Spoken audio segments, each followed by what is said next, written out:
Hello, my name is Egon Cholakian. Today I have an urgent message for all of humanity that pertains to the fate of our civilization. I elected to bring this message to your esteemed attention following my recent participation in a joint Nobel Prize Committee National Academies of Science meeting in Washington, D.C., whereat we discussed the issues of misinformation and disinformation. This sparked a point in my life where I realized there is so much misleading information on the subject of climate change that inspired me to deliver the following message to you people. This matter is of utmost significance for the survival of every living being on this planet. Before I proceed, I would like to introduce myself briefly to those so that you can understand the seriousness and legitimacy of my message. Egon Cholakian jẹ́ onímọ̀ ìjìnlẹ̀ physicist tí ó péye tí ó so mọ́ pẹ̀lú ìyẹ̀wò physics particle. Mo ṣe ìdádúró ipa tí ń ṣiṣẹ́ lọ́wọ́ púpọ̀ nínú ìdàgbàsókè àwọn ìmọ̀ ẹ̀rọ tuntun pẹ̀lú ọ̀wọ̀ sí collider circular feature.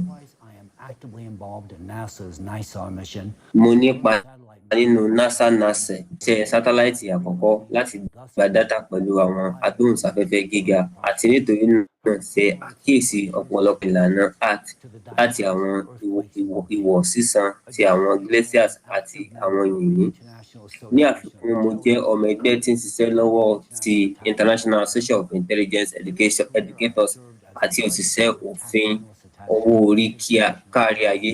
Nínú iṣẹ́ mi, mo ṣiṣẹ́ bí olùyanjú táàkì aṣòfin tí a so mọ́ ìgbìmọ̀ alákòóso lórí ìṣòwò àti ìlànà ìdókòwò kárí ayé ní White House. Mo tún ṣiṣẹ́ pẹ̀lú White House nígbà President Reagan. Fún àkókò púpọ̀ jùlọ, mo ń gbé ní Cambridge, Massachusetts, America.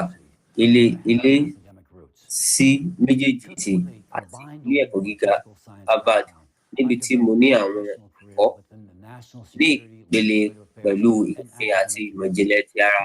Mo ní ìdàgbàsókè iṣẹ́ alámọ̀dájú láàrin ààbò orílẹ̀-èdè, àwọn ọ̀ràn ìṣòfin àti àwọn agbègbè ti ẹ̀kọ́ tí ó bẹ̀rẹ̀ ní kùtùkùtù ní ìgbésí ayé mi.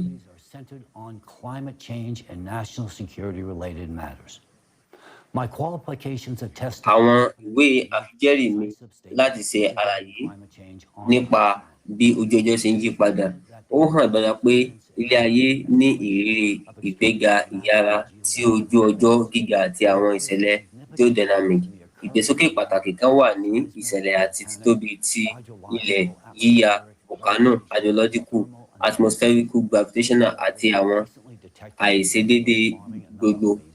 Pẹ̀lúpẹ̀lú láìpẹ́, a ti rí nọ́mbà àwọn àìṣedéédé ìbanilẹ́rù àwọn ìpele ti ètò ayé, ìṣísọpadà ìyanilẹ́nu àti ìdásílẹ̀ ti tó art, sporadic àti ìsáré rúdurùdu ti yíyí ayé àti ìyípadà nínú ipò ìyípo rẹ̀.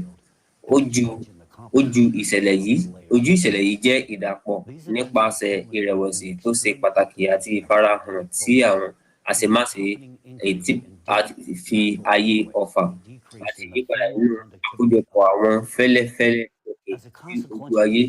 Àwọn ìṣẹ̀lẹ̀ wọ̀nyí ti parí ní ìmúṣiṣẹ́ púpọ̀ ti fossil magmatic. Gbogbo àwọn ìṣẹ̀lẹ̀ yìí ó fi nǹkan hàn wípé ilé ayé yìí ó ti fẹ́ parẹ́. Àwọn ènìyàn sì ní ọdún díẹ̀ láti yí ohun ìjàmbá ìpadà. Ní báyìí, planet wa ti ń wo àyípo àwọn àjálù ojú ọjọ́ kan gbogbo àwọn planet tí ètò ọ̀run wà. Gbogbo ètò ọ̀run yìí ni ó faragbá yìí ní gbogbo ọdún 12,000 àti ní gbogbo ọdún 24,000 yìí.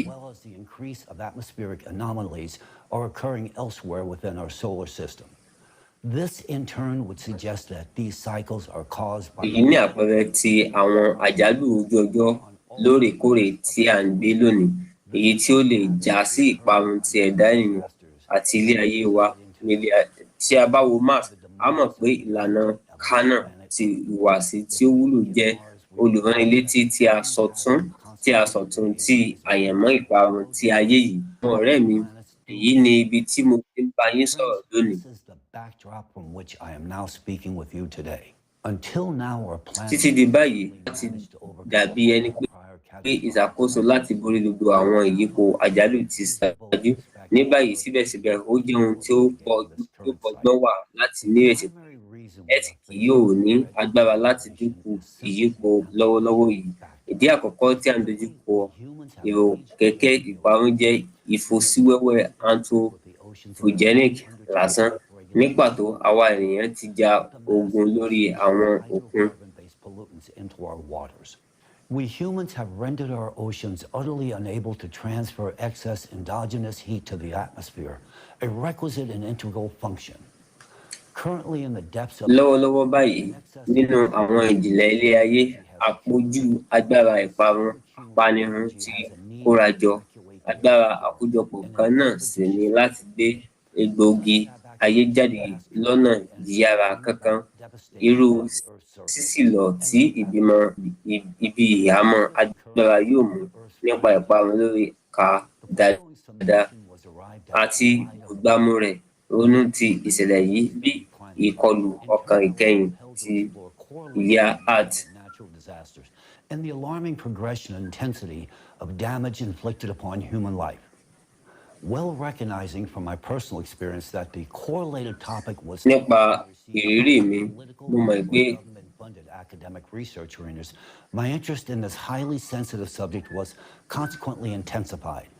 And in due course, I realized that any comprehensive understanding of such a complex and sophisticated subject would likely require an intimate interface within not only the geophysical and astrophysical domains, but a variety of other specialized scientific domains as well.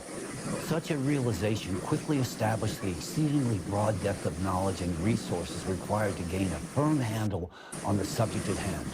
In brief, I required specialized expertise from qualified others to achieve competent authority in the subject of global climate change. While well-intended, lákòókò tí ó ti ní ìpinnu dáradára àdìgbò sí ìmọ̀ ìjìnlẹ̀ nígbàgbọ́ tí ó ní ìnáwó nípasẹ̀ àwọn èrè tí ó fi orí gbára wọn. Nígbà gbogbo rí ara rẹ ní pínpín lórí àwọn ipa ọ̀nà tí ó rìn ní ìlọsíwájú tí kojú àwọn ìṣòro níjà.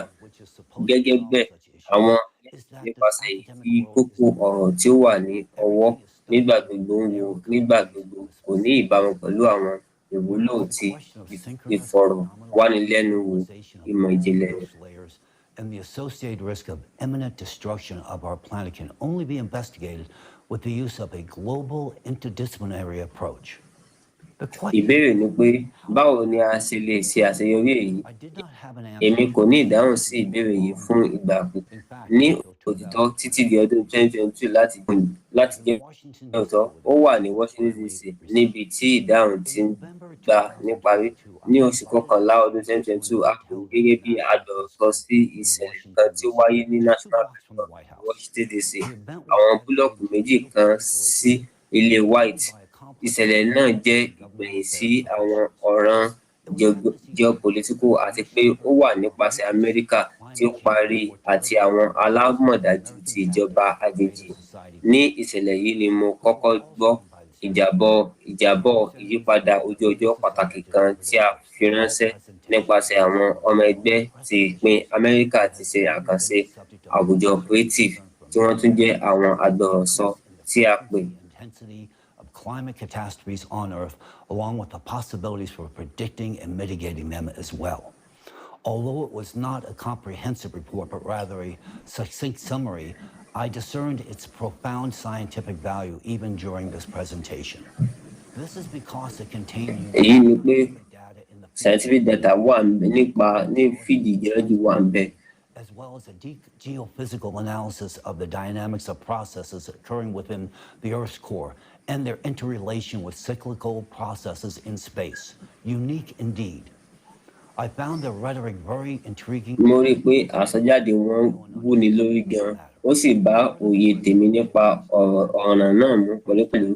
mo lérò pé ó jẹ́ dandan láti ṣe àfihàn pé ó jẹ́ ìgbà àkọ́kọ́ tí mo bá pàdé irú iṣẹ́ ìjìnlẹ̀ ńlá kan tí láàárín àwọn apá kan mìíràn ojú àwọn ọ̀ràn tí a kọjú sí, èyí tí ó tún wà láàárín ìparí ti àmọ̀jánu. But also the issue of the inevitability of these climate processes and the critical necessity of finding ways to counteract them. These findings captured my personal attention and my collaboration with the Creative Society, continuing to study their works, publications. Láti tẹ̀síwájú láti máa ṣàfojútó iṣẹ́ wọn. Ní April 2023, mo darapọ̀ gẹ́gẹ́ bí alágbàwọ̀sọ ní ibi ìpàgọ́ tí wọ́n ṣe tó kọ wípé rògbòdìyàn ayé ọ̀nà àbáyọ wà, èyí tí wọ́n ṣe ògbúfọ̀ rẹ̀ ní oríṣiríṣi èdè. With the first part presented at the previous international forum, Global Crisis or Survival as in Unity, and the second part at the one where I delivered my presentation. This report was of a high scientific level, and its foundation rests upon a thorough and in-depth analysis of geophysical and astronomical processes, as well as patterns and changes occurring in the core of our planet, in the ocean, atmosphere, near Earth, and outer space. I found that lórí ọ̀nà interdisciplinary wọn jẹ́ ìwúrí lórí púpọ̀ àti pé mo dúpẹ́ lọ́wọ́ rẹ̀. Sísọ àwọn dátà tí ó jinlẹ̀ tí ó wà nínú ìjábọ̀ náà, lílo ọ̀pọ̀lọpọ̀ àwọn orísun ìmọ̀ ìjìnlẹ̀ àti ìsọdọ̀kan ọgbọ́n tí ó wà lábẹ́ àwọn àríyànjiyàn, wọ́n sọ̀rọ̀ dáradára ti ìgbìyànjú kárí ayé ńlá kan tí ó sì lákòókò ẹ̀dá rẹ̀. Èyí jẹ́ bí ó ti jẹ́ pé ìròyìn náà sì banújẹ́. Mi kò ṣe àfihàn ní èdè ìjìnlẹ̀ sáyẹ́ǹsì, ṣùgbọ́n dípò ní èdè tí a ṣe àtúnṣe fún òye nípasẹ̀ gbogbo ènìyàn. Was the presentation of a mathematical model of climate change catastrophe progression meticulously prepared by an interdisciplinary team of scientists. According to this model, gẹ́gẹ́ bí àwòṣe yìí, ìṣẹ̀ṣe tí ó ga jùlọ wà pé ní ọdún 2036, ayé wa yóò pàdánù ojú ayé rẹ̀ nítorí eruption tí wọ́n dídùn magma ńlá tí agbègbè ti Mariana Trench àtẹ̀lé nípa ipa hydraulic tí ó lágbára. Likewise, I was intrigued by their assertion that within 7 years, life on the planet may become unbearable due to extremely rising temperatures of both the atmosphere and the oceans, increased seismic and volcanic activity, increased strength of hurricanes and typhoons on the planet. I examined and verified this mathematical model and independently constructed progression graphs based on publicly available data. In turn, I discovered that all the conclusions drawn by the scientists regarding the actual magnitude of the climate catastrophe, along with their calculations in the mathematical model they devised, are unequivocally accurate. Their findings are entirely rooted in credible, reliable, and verifiable open data sources. What struck me most profoundly was the fact that all the data they presented at the forum were exclusively sourced from open sources, and they were the first to collate, analyze, and draw conclusions. Lórí àti pé ó tún rí i pé ó ya ẹni lẹ́nu láti rí dájú èdè tí kò sí ẹnìkan tí ó ṣe iṣẹ́ yìí ṣáájú wọn. Àwọn dátà tí kò ní ìrẹ̀wẹ̀sì tọ́ka láìnídìí pé àwọn àjálù lórí ilé ayé ń pọ̀ sí ní ìlọsíwájú geomẹ́tíríkà kan, àti láàárín ọdún 13 lásán, ilé ayé wa yóò dẹ́kun láti gbé ìgbésí ayé dúró àyànmọ́ tí ó pin láàánú nípasẹ̀ ẹ̀dá ènìyàn pàápàá. Before delving into the core of my address, I would like to emphasize a significant aspect, one that holds paramount importance and represents great value. I would like to draw your attention to the following questions specifically. Considering the precise and comprehensive portrayal of the planet's climatic landscape changes presented by the participants of the Creative Society and taking into account the depth and unwavering accuracy of their analysis, surpassing the capabilities of any university or nation in the modern world, a natural query arises. From where do ordinary volunteers acquire such profound and all-encompassing knowledge that eludes contemporary scientific methods? Mo ti jinlẹ̀ sí ìwádìí ọ̀rọ̀ yìí, mo sì rí i pé láàárín àwọn ikọ̀ tí í ṣe àkànṣe Creative Society lẹ́gbẹ̀ẹ́ ọ̀pọ̀lọpọ̀ àwọn àjọ mìíràn ní International Public Movement Alatra tí àwọn olùyọ̀ọ̀da rẹ̀ tún ṣe alábàápàtàrà nínú iṣẹ́ náà. I discovered that since as early as 2014, Alatra has been raising the question of inexorable escalation of climate catastrophes and their cyclical nature. However, the Creative Society as an official project, as far as I know, was initiated only in 2019. Ó hàn gbangba sí mi pé ìsapá àwọn olùyọ̀ǹda ara ẹni Alatra ti ṣiṣẹ́ gẹ́gẹ́ bí orísun àwọn ìpìlẹ̀ ìmọ̀ sáyẹ́ǹsì fún iṣẹ́ àkànṣe Society. Nítorí náà, ìmọ̀ ìjìnlẹ̀ tí nípasẹ̀ Alatra rí ìlọsíwájú rẹ̀ àti ìtànkálẹ̀ gbogbo ènìyàn láàárín ìlànà ṣíṣe àkànṣe àwùjọ creatives. Pẹ̀lúpẹ̀lú, mo ní àwọn ààyè tí ó pọ̀ jù láti gbàgbọ́ pé àlàyé ìmọ̀ ìjìnlẹ̀ tí ó jẹ́ kí ó wà sí gbogbo ènìyàn nípasẹ̀ iṣẹ́ àkànṣe nìkan ní ṣókí fi èyí ní àkàwé sí ìbò ìmọ̀ tí ó ní àwọn aṣojú ti ẹgbẹ́ Alatra nípa ti ara ìwárí mi tí mo rò nípa àwọn ìpìlẹ̀ láàárín Alatra. Ní ṣíṣèwádìí ọ̀ràn yìí ní kíkún, mo ṣe àwárí pé dáradára ṣáájú ìforúkọsílẹ̀ òṣìṣẹ́ ti ẹgbẹ́ káríayé yìí láì gba àṣẹ àti agbègbè méjì àwọn alámọ̀dájú tí àwọn ọ̀jọ̀gbọ́n ti ṣiṣẹ́ ní ìtara fún àwọn ọdún mẹ́wàá.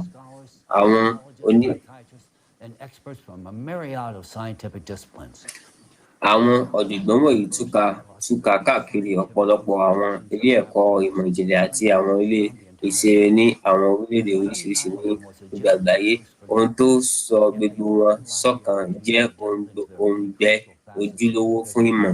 Síbẹ̀síbẹ̀, wọ́n nígbàgbọ́ kò ní ààyè láti lọ nínú ọ̀pọ̀lọpọ̀ àwọn ààyè pàtàkì tí àwọn ààyè ìmọ̀ ìjìnlẹ̀ wọn nítorí ìmọ̀ àti àwọn ìgara láti gbé ẹ̀kọ́. They readily incorporated theories into their work that had been prohibited or overlooked by the scientific community. Àwọn aṣojú ti agbègbè káríayé tí àwọn onímọ̀wé ti ń ṣiṣẹ́ ní ìṣàwárí ti ọ̀pọ̀lọpọ̀ àwọn ẹ̀yà ti ìṣẹ̀dá àti àwọn àgbáyé tí ń ṣèwádìí káàkiri ọ̀pọ̀lọpọ̀ àwọn ìlànà ìmọ̀ ìjìnlẹ̀. Fún àpẹẹrẹ, wọ́n nílòkulò àwọn agbègbè tí ìmọ̀ ìjìnlẹ̀ fi yàtọ̀ gẹ́gẹ́ bí físíìsì pátíkù, físíkù atomic, físíkù ìpamọ́, astrophysics, climatology, paleoclimatology, archaeology, geology, geophysics, glaciology, àti gerontology, biofilosofy àti ìtàn-àkọọ́lẹ̀ linguistics, ẹ̀sìn àwọn ẹ̀kọ́ àti anthropology àti ọ̀pọ̀lọpọ̀ àwọn agbègbè ìjìnlẹ̀ sáyẹ́ǹsì mìíràn. Lákòókò ìwádìí wọn, ẹgbẹ́ àwọn onímọ̀ ìjìnlẹ̀ yìí ti ṣàfihàn àwọn ìṣípòpadà tí ó jinlẹ̀ kò ní ìyípadà tí ó wáyé lórí ayé tí ó ní ìbátan sí ipa tí àwọn ìyàlẹ́nu ayé nípò. Ní pàtàkì, wọ́n ti ṣe ìdánimọ̀ ìrísí kan pàtó sí ìtànkálẹ̀ àgbáyé tí a kò ṣe ìwádìí nípasẹ̀ ìmọ̀ ìjìnlẹ̀ òde òní, síbẹ̀ tí ó ní ipa lórí ìpìlẹ̀ ayé ní gbogbo ọdún 12,000. Wọ́n tún ṣe àwárí pé èyí ń yọrí sí ìdálọ́wọ́dúró ti ẹ̀kọ́ ayé àti ìwọ̀ntúnwọ̀nsì ojú ọjọ́ ti ayé. Ìtọ́nisọ́nà yìí ba ìpìlẹ̀ ayé jẹ́, èyí tí ń yọrí sí ìlọsíwájú nínú ìgbóhùnsáfẹ́fẹ́ àti ìtóbi àwọn ìṣẹ̀lẹ̀ ìbúgbàmù òkè ayọnáyèéfín, tsunami, ìjì líle, ìkún omi, ọ̀dà àti àwọn ìṣẹ̀lẹ̀ àjálù mìíràn. Wọ́n ti sọ tẹ́lẹ̀ pé ní ọjọ́ iwájú tí kò jìnnà mọ́, àwọn àjálù wọ̀nyí yóò dé ọ̀pọ̀lọpọ̀ ohun tí yóò yọrí sí ìpàdánù ẹ̀mí ènìyàn tí ó gbòòrò, ìparun àwọn ohun àmúṣọrọ̀ àti ìparun ènìyàn lápapọ̀. Ní ti ẹ̀dá, àwọn onímọ̀ sáyẹ́ǹsì tó wà ládùúgbò yìí mọ̀ pé àwọn ò lè dákẹ́ jẹ́ nípa òtítọ́ yìí àti pé ó pọn dandan pé kí wọ́n gbóhùn sókè kí àwọn èèyàn lè mọ̀ nípa rẹ̀. Síbẹ̀síbẹ̀, wọ́n lóye dáradára pé wọn kò lè ṣe àfihàn ara wọn ní gbangba àti ìwádìí wọn. Ṣíṣe bẹ́ẹ̀ kì yóò léwu nìkan fún àwọn ìgbésí ayé wọn àti àwọn iṣẹ́ wọn, ṣùgbọ́n díẹ̀ ṣe pàtàkì wọ́n mọ̀ pé ní gbangba tako ìtàn àkọọ́lẹ̀ ìmọ̀ ìjìnlẹ̀ òṣìṣẹ́ yóò já sí sísọnù àwọn iṣẹ́ wọn, gígé ìwọlé wọn sí àwọn ilé iṣẹ́ eré àti ohun èlò pàtàkì fún ìkẹ́kọ̀ọ́ síwájú sí ìrọ̀kẹ̀kẹ̀ àgbáyé tí wọ́n They also tẹ́ decided sílẹ̀. to find a way to bring their knowledge to the public with the help of people who cared. Nítorí náà, àwọn onímọ̀ ìjìnlẹ̀ sáyẹ́ǹsì pinnu láti tẹ̀síwájú ní ìgbésẹ̀ nípasẹ̀ ìgbésẹ̀. Wọ́n kọ́kọ́ ṣe àgbékalẹ̀ àjọ kan tí a pè ní lágbódé, èyí tí ó jẹ́ pípẹ́ fún pàṣípààrọ̀ àlàyé àti ìsọdọ̀kan àwọn iṣẹ́. Wọ́n tún pinnu láti wá ọ̀nà láti mú ìmọ̀ wọn wá sí gbogbo ènìyàn pẹ̀lú ìrànlọ́wọ́ tí àwọn ènìyàn tí ó bìkítà. Àtìlẹ́yìn náà, wọ́n ṣètò ẹgbẹ́ káríayé tí gbogbo àgbáyé tí a pè ní àlàáfíà, tí a fún ní orúkọ lẹ́yìn ìwé tí àkọọ́lẹ̀ kan náà. Without following instructions from above. And people in turn began to actively disseminate information about climate change and cataclysms through the internet, social networks, videos, books, lectures, and other forms of education. Likewise, they conducted Bákan náà, wọ́n ṣe àwọn àdánwò tí ó wúlò àti àwọn àkíyèsí tí ó jẹ́rìí sí àwọn ìdáwọ́lé tí a gbé síwájú nípasẹ̀ àwọn onímọ̀ ìjìnlẹ̀ wọ̀nyí. Nínú àwọn iṣẹ́ wọn, àwọn onímọ̀ ìjìnlẹ̀ sáyẹ́ǹsì láti àlàáfíà lo àwọn ọ̀nà tí àwọn oríṣiríṣi àwọn ìlànà ìmọ̀ ìjìnlẹ̀ linguistics, archaeology, astronomy àti àwọn mìíràn. Wọ́n ṣe àfiwé ọ̀pọ̀lọpọ̀ àwọn orísun àlàyé àti àwọn ohun èlò ní àwọn èdè oríṣiríṣi láti káàkiri àgbáyé ń ṣe ìdánimọ̀ àwọn ìlànà àti àwọn àṣà tí ó wọ́pọ̀. Wọ́n ṣòfintótó ṣe ìṣirò àwọn ìmọ̀ ìjìnlẹ̀ tí ó wà àti dábàá àwọn ìdáwọ́lé yíyàn. Wọ́n ṣe ìtọ́sọ́nà ìmọ̀ràn wọn, ìrírí àti ìmọ̀ràn sí àǹfààní ti gbogbo ènìyàn. Wọ́n gbọ́dọ̀ gbà pé irú ìsapá aláápọn bẹ́ẹ̀ wúni lórí gan nínú àwọn ìlépa ti ara rẹ̀ láì bìkítà ààyè tí mo ti ṣe pẹ̀lú. Mo ní ìgbàgbọ́ tiraka láti rí sínú pàtàkì ti gbogbo ìbáwí, bóyá ó jẹ́ physical practical tàbí àwọn ìlànà tí àwọn ìlànà fọkànà àbí bákan náà láti tẹ̀lé ọ̀nà kan náà. From a scientific standpoint, religion is Èyí jẹ́ nǹkan tí àwa gẹ́gẹ́ bí àwọn onímọ̀ ìjìnlẹ̀ ti fojú fòrí tàbí fojú wo inú rẹ̀, sí pé ó jẹ́ àlàáfíà lọ sínú ọ̀pọ̀lọpọ̀ àwọn abala ti ẹ̀sìn, ẹ̀kọ́, àwùjọ, ìmọ̀ ìjìnlẹ̀ àti ìtàn àkọọ́lẹ̀ ìmọ̀ ìjìnlẹ̀ àti iṣẹ́ tí àwọn oríṣiríṣi àwọn ẹ̀sìn àgbáyé wọ́n ṣe ìwádìí àwọn ìfọwọ́yí àti àwọn àti pé gbogbo èyí ni a ṣe àyẹ̀wò ní kíkún láti lóye ìdí tí àwa ènìyàn kò gbé ní àgbáyé ìṣọ̀kan, àìléwu àti àlàáfíà gẹ́gẹ́ bí àwọn tí àwọn ẹ̀sìn ti ń pè wòlíì fi fún wa, àti àwọn wo ni àwọn ànábì. Wọ́n jẹ́ ẹni tí ó gbọ́n jù lọ tí wọ́n fi àwọn ìpìlẹ̀ ìhùwàsí àti ìwà rere hàn, àwọn ìlànà ìdarí ti ìṣọ̀kan, ewu àti àwùjọ àlàáfíà. Wọ́n tún kìlọ̀ nípa ìṣẹ̀dá yíyí ti àwọn àjálù ojú ọjọ́ àti àbájáde wọn. Ṣùgbọ́n paradox ni pé ọ̀pọ̀lọpọ̀ àwọn ènìyàn tí ń gbé ní ayé lónìí kò lágbára láti lóye ìjìnlẹ̀ kíkún ti àlàyé ìmọ̀ ìjìnlẹ̀ tí a gbé kalẹ̀ àti ìmúṣẹ nípasẹ̀ àlàáfíà. Èmi yóò pàápàá lọ síwájú àti sọ pé àwọn díẹ̀ nìkan ló lóye ohun ìní ìmọ̀ ìjìnlẹ̀ òtítọ́ tí ó ti dùbúlẹ̀ níwájú wa fún ọ̀pọ̀lọpọ̀ ọdún. Díẹ̀ nínú wọn rí pé ó rọrùn láti ṣe àmì rẹ̀ bí ẹ̀sìn, ṣùgbọ́n kò sí ẹ̀sìn ní àlàáfíà. Ìmọ̀ àti òtítọ́ wà. Àwọn tí wọ́n pè ní àlàáfíà ní ẹ̀sìn bóyá kò dára ẹ̀kọ́ tàbí àbòsí, kò rí òtítọ́ tí ó wà níwájú wọn. Wọn kò lágbára láti ní òye kíkún pàtàkì ìyè àti àlàáfíà fún gbogbo ènìyàn. Àlàáfíà jẹ́ ìmọ̀ ìjìnlẹ̀, ó jẹ́ encyclopedia ti ìmọ̀, jẹ́ ìpìlẹ̀ jùlọ àti ìgbàlà. Mo lóye ní kíkún ìdí tí àlàáfíà ní ìrírí lọ́wọ́lọ́wọ́, títẹ̀ àti inúbíni láti ọ̀dọ̀ àgbárí tí ó ga jùlọ tí ó ṣàkóso àgbáyé yìí, àti ṣíṣe ní àwọn òjìji ní ti ẹ̀dá. Mo mọ̀ pé fún ẹgbẹẹgbẹ̀rún ọdún, ètò àjọ àtijọ́ ti wà tí ń ṣàkóso ayé yìí. àwọn tí wọ́n ń pè ní àwọn ayàwòrán ayé yìí. Àlàáfíà pẹ̀lú ìwádìí ilẹ̀ rẹ̀ ṣe àfihàn àwọn èrò àti àwọn èrò wọn. Nítorí náà, ó ti di ibi àfẹ̀dẹ́kì tí ìkọlù àti àtakò wọn bí ó ti ń ṣẹ̀dá àìrọ̀rùn. Ṣùgbọ́n èyí kì í ṣe kókó ọ̀rọ̀ tí ìbánisọ̀rọ̀ wa lónìí. Mo tẹ̀síwájú sí ààyè pàtàkì jùlọ ti ìjábọ̀ mi, abala ti ìmọ̀ àlàáfíà tí ó tóbi jùlọ lónìí, kì í ṣe fún mi nìkan ṣùgbọ́n fún gbogbo ènìyàn. Ní òye àlàáfíà ti ìyípadà ojú ọjọ́ àti ìlọsíwájú àjálù ti àwọn àjálù. Lẹ́gbẹ̀ẹ́ yìí, ó jẹ́ ìmọ̀ bí ó ṣe lè borí ìpèníjà àìròtẹ́lẹ̀ yìí nítòótọ́. Nínú ìtàn àkọọ́lẹ̀ ènìyàn, ìmọ̀ yìí jẹ́ ìpìlẹ̀ lórí òye tí ó jinlẹ̀ tí àwọn òfin tí ń ṣàkóso ilé ayé àti ayé ìta, tí ó mú kí àsọtẹ́lẹ̀ àti àsọtẹ́lẹ̀ ti àwọn ojú ìṣẹ̀lẹ̀ ìyípadà ojú ọjọ́ iwájú àti àwọn àbájáde tí àwọn ìyípadà wọn ìgbésí ayé lórí ayé. Ìmọ̀ye yìí ń fúnni ní ojútùú gidi kan fún ìwàláàyè ẹ̀dá ènìyàn láàárín ìrọ́kẹ̀kẹ̀ ojú ọjọ́. Èmi yóò tún ṣe àtúnyẹ̀wò ohun tí mo ti ṣe nípa àlàáfíà, nípa àwọn iṣẹ́ tí àwùjọ àgbáyé tí ó ní ìmọ̀ ìjìnlẹ̀ púpọ̀ tí ó wà ní ìpamọ́ fún ìgbà pípẹ́ láti àkíyèsí gbogbo ènìyàn àti ní pàtàkì tí a ṣiṣẹ́ ní ìkọ̀kọ̀, yàgò fún ojú ríran gbogbo tí àwọn ayàwòrán ilé ayé yìí. Research on climate and geodynamic changes on the planet as early as 1996.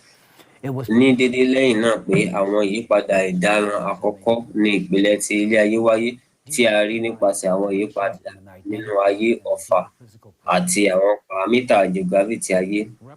Àwọn aṣojú tí ẹgbẹ́ yìí tí àwọn onímọ̀ ìjìnlẹ̀ ṣètò àwọn ìrìnàjò gba àwọn ohun ìní àti ayé tí a ṣe sátáláìtì àti ìwádìí yára. Wọ́n ṣàyẹ̀wò spectra àti grammatic data onítòmátò, oníjì líle, geochronology. Seismic activity, solar activity, and other factors influencing the climate. Wọ́n ṣe àwòṣe geodynamic, wọ́n ti ṣe ìtúpalẹ̀ kì í ṣe àwọn ìgbàsílẹ̀ ìmọ̀ ayé àti paleoclimatic nìkan ṣùgbọ́n pẹ̀lú ohun tí mo rò pé ó ṣe pàtàkì dáadáa láti ìtàn àkọọ́lẹ̀, ẹ̀kọ́ àwàwá, ìtàn àkọọ́lẹ̀ àti ẹ̀sìn. Wọ́n ṣàjọpọ̀ gbogbo àwòrán tí àgbáyé wa bí àwọn ìṣirò ní àkíyèsí ìtàn àkọọ́lẹ̀ àti dátà tí wọ́n gbà nípasẹ̀ ìmọ̀ ìjìnlẹ̀ tí ó ní agbára. Àwọn oníwádìí láti àlàáfíà ti ṣe àfihàn ní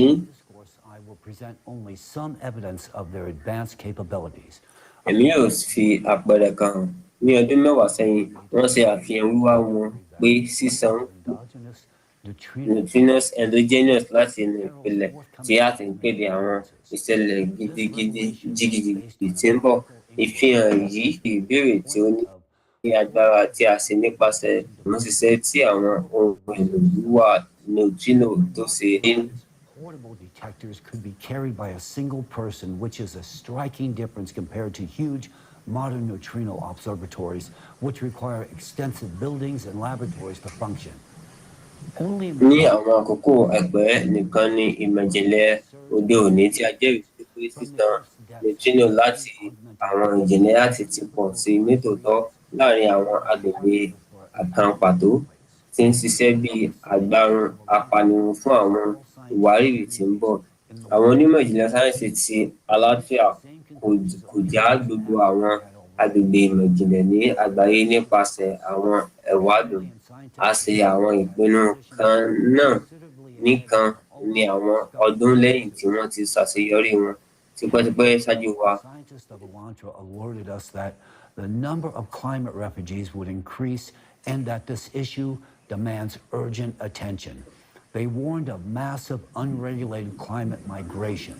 Nígbà yẹn kò sẹ́ni tó fetí sí wọn àti ní ìsinyìí kókó ọ̀rọ̀ yìí ni a jíròrò ní gbogbo àwọn ayé mídíà, ṣùgbọ́n ní àkókò yẹn a kò ní ìmọ̀ ti ìyára ti ìṣòro yìí àti pé nípa ti ara àwọn ìkìlọ̀ tí àlàáfíà kò ṣe àkíyèsí. Ṣùgbọ́n ní ìsinyìí ní àkókò tí a ń wọlé sí àkókò tí ó léwu jùlọ fún ìgbésí ayé ilé ayé. A kò ní ẹ̀tọ́ láti fojú kan ìmọ̀ òtítọ́. Gẹ́gẹ́ bí mo ti ṣe àfihàn síwájú, ó jẹ́ déédéé nítorí ọ̀nà interdisciplinary àti àìṣedéédé tí ó gbà nípa àwọn onímọ̀ ìjìnlẹ̀ ní àlàáfíà pé tí a ti mọ ìdí tí àwọn ìyípadà anomalies nínú mójútó art àti ìgbésókè àwọn àjálù ní àkókò lọ́wọ́lọ́wọ́. Ohun tó fà ní bí àjálù ojú ọjọ́ ṣe máa ń yípo, èyí máa ń ṣẹlẹ̀ lórí ilé ayé wa lẹ́ẹ̀dẹ́gbà ọdún tí ó sì tún pọ̀ sí ní gbogbo ẹgbẹ̀rún mẹ́rìnlélógún. We will fully enter the cycle in the year 2024. But in fact, ṣùgbọ́n ní òtítọ́ a ti jẹ́rìí lónìí pé àgbáyé ti bẹ̀rẹ̀ láti ṣubú, àti ní báyìí ìlọsókè ti kíkankíkan àti ìgbóhùnsáfẹ́fẹ́ ti àwọn catalysm jẹ́ ìyára púpọ̀ bí ó ti jẹ́ kó ṣẹlẹ̀ ṣáájú àwọn ipò tí ó kọjá. Fún àpẹẹrẹ, ẹ ro ohun tí ó ṣẹlẹ̀ ní ìlú China ní oṣù keje 2023 nìkan. Gẹ́gẹ́ bí dátà láti ilé-iṣẹ́ tí ìṣàkóso pàjáwìrì ti ìlú China, ènìyàn mílíọ̀nù 16 kọjá àwọn agbègbè 27, àwọn agbègbè àdáṣe àti àwọn agbègbè tí ní ipa nípasẹ̀ àwọn ìṣàn omi, àwọn ilẹ̀ wọn ọ̀gbẹ àti ẹ̀fúùfù ńlá. Àwọn ènìyàn 703,000 ní a yọ pẹ̀lúpẹ̀lú láti ìbẹ̀rẹ̀ oṣù kẹjọ. Àwọn ènìyàn 103,000 ní ìlú Beijing ti ní nípasẹ̀ ìṣàn omi. Èyí jẹ́ àmì ní ọ̀rọ̀ tí àwọn ọjọ́ díẹ̀ China ti jìyà àwọn àdánù ńlá àti pé wọ́n tẹ̀síwájú láti dàgbà nípasẹ̀ àwọn ọ̀kẹ́ àìmọye dọ́là. Orílẹ̀-èdè China ṣe ipò bí ọrọ̀ ajé ẹlẹ́ẹ̀kejì ní àgbáyé ní àwọn òfin ti GDP, àti pé ó jẹ́ olùdarí nínú ìsọdọ̀tun àti ìmọ̀ ẹ̀rọ. Bíbẹ̀kọ́, ipò agbègbè tí ìlú China jẹ́ yóò jẹ́ ìpalára sí ọ̀pọ̀lọpọ̀ àwọn àjálù àdáyébá gẹ́gẹ́ bí àwọn ìṣàn omi, ìgbẹ́, àwọn ìwárìrì àti tsunami, ìwọ̀n gíga ti déédéé. Ẹ ní ìdánilójú pé nítorí ìmúdára àti ìdàgbàsókè àti ìgbóhùnsáfẹ́fẹ́ tí àwọn àjálù ojú ọjọ́, China wà ní etí bèbè ti ìdààmú ètò ajé tí ó lè ní àwọn àbájáde àìròtẹ́lẹ̀ fún agbègbè àgbáyé. Ìṣọwọ́ àgbáyé àti ìṣelọ́pọ̀ yóò farada àwọn ìnira pàtàkì tí ọrọ̀ ajé China àti ilé-iṣẹ́ bá ṣubú. Àwọn àjálù ọ̀gbun yóò ní í ṣe pẹ̀lú àwọn ìṣíkiri olùgbé. They also warned that only 2 small habitable areas would remain in the whole of China. Paradoxically, these areas currently lack any substantial infrastructure or industry. Moreover, these regions are so small that they could barely accommodate even a fraction of the population, let alone industrial capacities. Pẹ̀lúpẹ̀lú, àárín ìlà oòrùn pàápàá United Arab Emirates jẹ́ ọ̀kan nínú àwọn agbègbè tí àwọn onímọ̀ ìjìnlẹ̀ LATRA ti ṣe àkànṣe ìgbéga ìyára ní ìgbóhùnsáfẹ́fẹ́ àti kíkankíkan ti àwọn àjálù ojú ọjọ́. Àwọn onímọ̀ ìjìnlẹ̀ LATRA kì í ṣe pèsè àsọtẹ́lẹ̀ déédé tí àwọn àjálù tí ó pọ̀ ní agbègbè kan pàtó, ṣùgbọ́n tún kìlọ̀ pé gbogbo agbègbè United Arab Emirates yóò di aginjù láìpẹ́. Àwọn àkíyèsí lọ́wọ́lọ́wọ́ jẹ́rìí sí àwọn àsọtẹ́lẹ̀ wọn bí àwọn àjálù tí agbègbè yìí pọ̀ sí ní gbogbo ọdún, àti pé èyí jẹ́ ìbẹ̀rẹ̀ nìkan. Which are already intensifying across the globe and wrecking our planet and our lives. However, what they predict for the immediate future is even more alarming. Mo fẹ́ láti fi ìrìnlẹ̀ pé èrò mi kì í ṣe láti dẹ́rùbà ọ́, ṣùgbọ́n láti sọ fún ọ nípa títọ́ tí mo ti jẹ́rìí fún ara ẹ̀, ṣíṣe àyẹ̀wò dátà náà, ìwádìí ìmọ̀ àti àwọn àsọtẹ́lẹ̀ láti àlàáfíà, àti pé ìjìnlẹ̀ ìbáramu wọn ti wù mí lójú. Busy attempting to understand quantum mechanics, a field that still eludes our complete grasp. The Alatra scientists have long been exploring questions beyond the quantum limit. matters that we must study urgently. Àwọn ọ̀rọ̀ tí a gbọ́dọ̀ ṣe ìwádìí ní yára kíákíá láti kojú ipa ti ìta gbangba. Láti kojú èyí, a nílò láti lo gbogbo okun wa láti tún gbọ́ gbogbo àwọn àmọ̀ràn tí a ti ń sọ láti bí ọdún mẹ́wàá sẹ́yìn. Tí a bá kọ̀ tí a ò fetí sí léwu. Ipò lọ́wọ́lọ́wọ́ tí ètò ọrọ̀ àgbáyé àti ojú ọjọ́ nílò lẹ́sẹ̀kẹsẹ̀ àti ìdojúkọ láti ọ̀dọ̀ gbogbo àwọn ẹgbẹ́ tí ó nífẹ̀ẹ́ sí. Àwọn ọgbọ́n wo ni ó yẹ kí ó lò láti borí àwò tí ó ní nǹkan ṣe pẹ̀lú ìdínkù ọrọ̀ ajé àti ìyípadà ojú ọjọ́?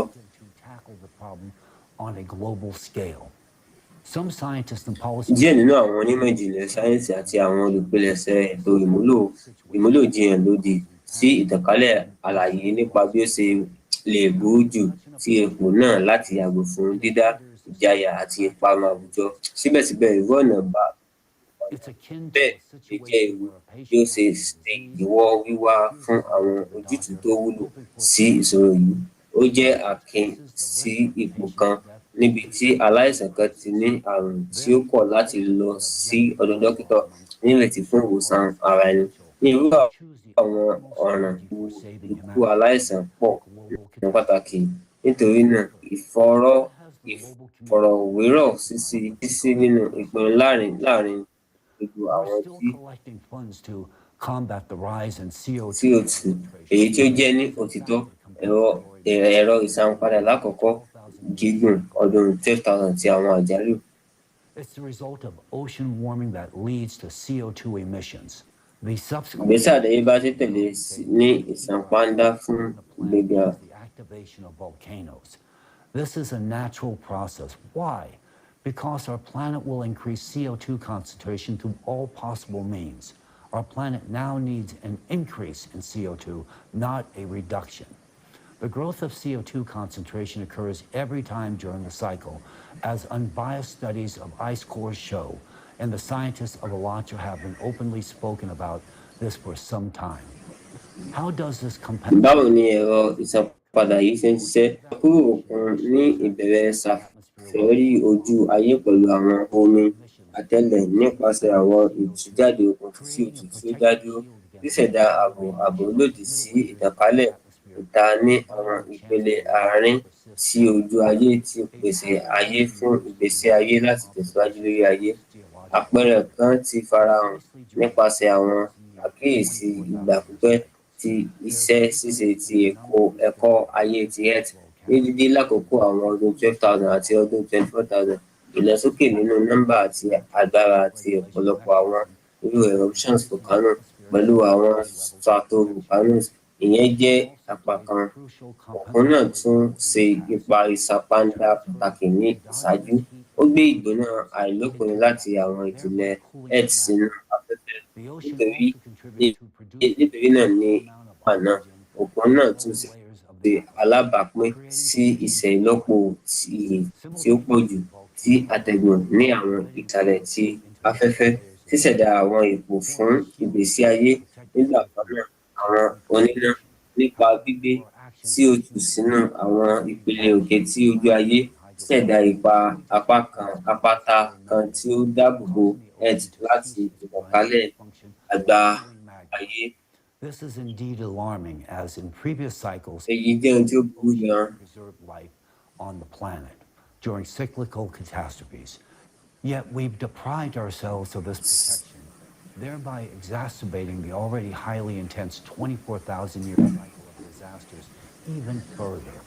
Nítorí náà, lónìí a dojúkọ ewu tí àtúnwí àyànmọ́ ti Mars, èyí tí ó tún pàdánù òkun àti ojú ayé rẹ̀ nítorí ìtànná tí ó lágbára.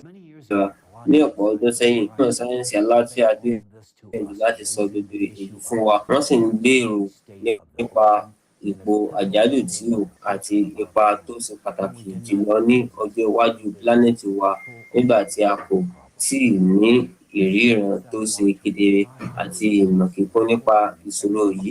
Àwọn onímọ̀ ìjìnlẹ̀ sáyẹ́ǹsì ní Latvia kò gbọ́ nítorí pé nínú èrò wa ohun gbogbo dàbí ẹni pé ó dára pẹ̀lú òkun òun ni. Ṣùgbọ́n ní báyìí à ń jẹ́rìí ipò tí ó yàtọ̀ pátápátá. Lọ́wọ́lọ́wọ́ àwọn ìpele òkè tí òkun ti ṣàjọpọ̀ agbára pàtàkì èyí tí a ti sọ̀rọ̀ tẹ́lẹ̀ ní àwọn orísun ìjìnlẹ̀ sáyẹ́ǹsì sí.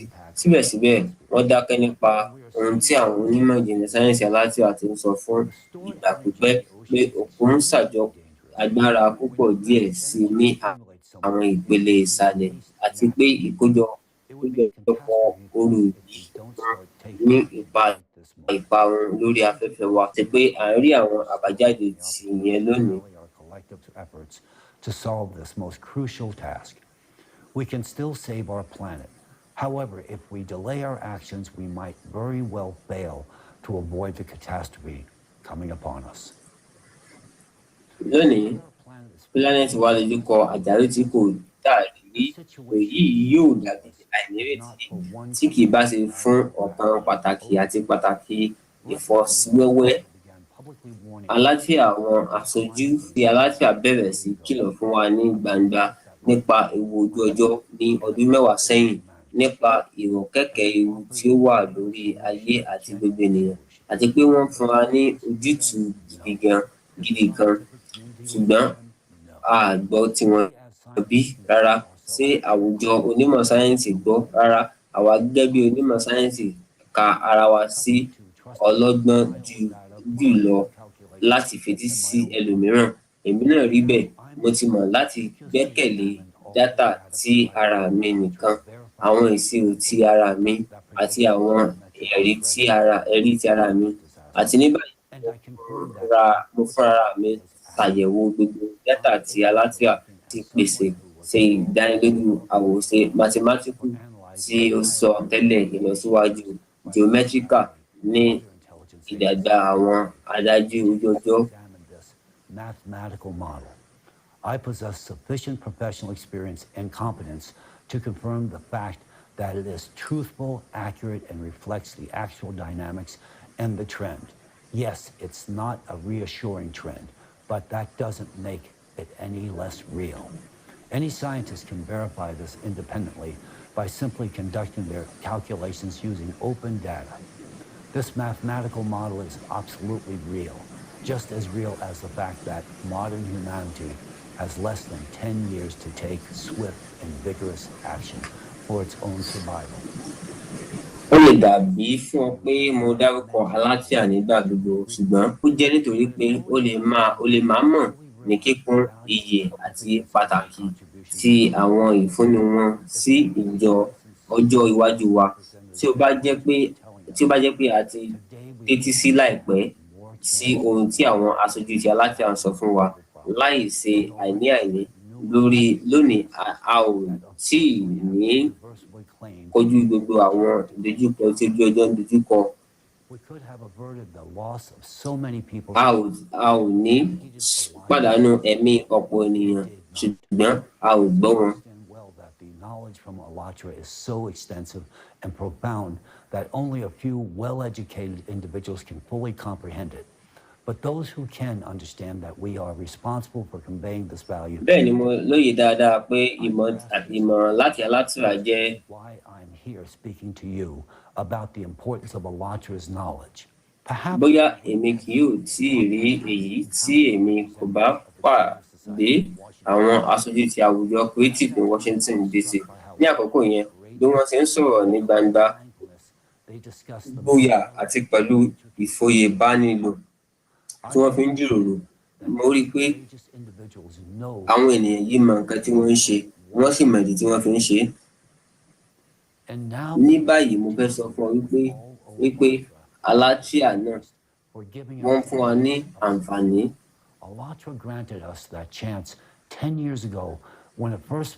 Ọdún mẹ́wàá sẹ́yìn, nígbà tí wọ́n kọ́kọ́ sọ̀rọ̀ nípa ojú ọjọ́, pé a nílò láti gbé ìgbésẹ̀, a ò gbọ́ wọn, a ò fẹ́ gbọ́ wọn. A tẹ̀síwájú láti máa gbé báyìí, a ò gbọ́ tọ́ wọn. A sọ ọdún mẹ́wàá tí a ò bá ti lò láti yí ohun gbogbo padà, ọdún mẹ́wàá tí a ò bá lò láti dẹ́kun rògbòdìyàn. ọdún mẹ́wàá tá a bá ti fi kọ́ agbègbè tó dára, ṣùgbọ́n a ò ṣe yìí. Àpéjọpọ̀ sáyẹ́ǹsì ò ní àkókò láti mọ jiyàn, a ò ní àyè láti yíhun, a ò ní àyè rògbòdìyàn mọ́. A ní àkókò láti dúró ká tó rí approval lórí owó tá a fẹ́. A ní àkókò tó wà ní àkókò tí a ó fi gbé ìgbésẹ̀. Nítorí náà, mo fẹ́ láì fi àkíyèsí rẹ̀ sí mobilization of all the intellectual resources of humanity and collective actions. Our planet is under the influence of a severe threatening factor, a cyclical external cosmic impact that destabilizes the core of our planet. This information was first presented to us by ALLATRA over a decade ago and is now confirmed by similar activity on other planets in the solar system. They spoke about this 10 years ago, and only recently have we observed these changes on other planets. If we choose to ignore this knowledge, the world is literally doomed. To save our planet, life on it, and our future, I, Egon Cholakian, literally address everyone. We urgently need to establish a unified international scientific center, essentially an international interdisciplinary alliance of the world's best scientists who will work on solving this problem. We need a fruitful collaboration of specialists from various fields of science, such as particle physics, astrophysics, neutrino astrophysics, planetary science. A nílò ìbáṣepọ̀ láàrin oríṣiríṣi iṣẹ́ tí àwọn èèyàn ń ṣe àti fíìdì gẹ́gẹ́ bí paleoclimatology, geophysics, seismology, volcanology, geology, hydrogeology, glaciology, cryology, atmospheric chemistry, magnetostratigraphy, physics, jet dynamics, tectonics, geomechanics, àti bẹ́ẹ̀ bẹ́ẹ̀ lọ. A nílò àwọn ọkàn tí ó ní ọpọlọ gidi tí ó lágbára láti ronú. A ní ọ̀pọ̀lọpọ̀ àwọn èèyàn tí wọ́n nílò láti ṣiṣẹ́ papọ̀ fún ṣíṣe àṣeyọrí àti ìmúnádóko ti iléeṣẹ́ ìmọ̀-ìjìnlẹ̀ káríayé ti ìṣọ̀kan yìí. A ó ṣe pàtàkì láti rí dájú àwọn ipò àìpé fún iṣẹ́ ṣíṣe rẹ̀. Ó ṣe pàtàkì púpọ̀ jùlọ láti pèsè ìráyè sí àìdúpẹ́ ti ẹgbẹ́ ọmọ ìjìnlẹ̀ sí gbogbo àwọn orísun ìmọ̀ ìjìnlẹ̀ àti ìráyè sí ìdíwọ́. A lè lo satellite system, telescope, CERN Laboratory àti bẹ́ẹ̀ bẹ́ẹ̀ lọ. Irú àwọn ohun tí a nílò yìí, a nílò rẹ̀ fún International Scientific Center yìí láti cover gbogbo spectrum ìwádìí wa láti ṣèwádìí electromagnetic field àti ilé ayé àti seismic activity rẹ̀. Àfikún pàtàkì sí èyí yóò jẹ́ ju ìráyè sí ní kíkún àwọn ìmọ̀ ẹ̀rọ gẹ́gẹ́ ète tí ó wà pẹ̀lú CERN, NASA, Roscosmos, ìṣàkóso àlàfo orílẹ̀-èdè Canada àti àwọn mìíràn láti ṣàṣeyọrí àwọn ibi àfẹ́dẹ́ dáradára àti àwọn iṣẹ́ ṣíṣe tí a ṣètò ṣáájú. Ilé-iṣẹ́ ìwádìí àgbáyé ti ìṣọ̀kan ó jẹ́ dandan láìsí ìdádúró. Ó jẹ́ dandan láti rí i pé òmìnira pípé wà fún àwọn ènìyàn yìí.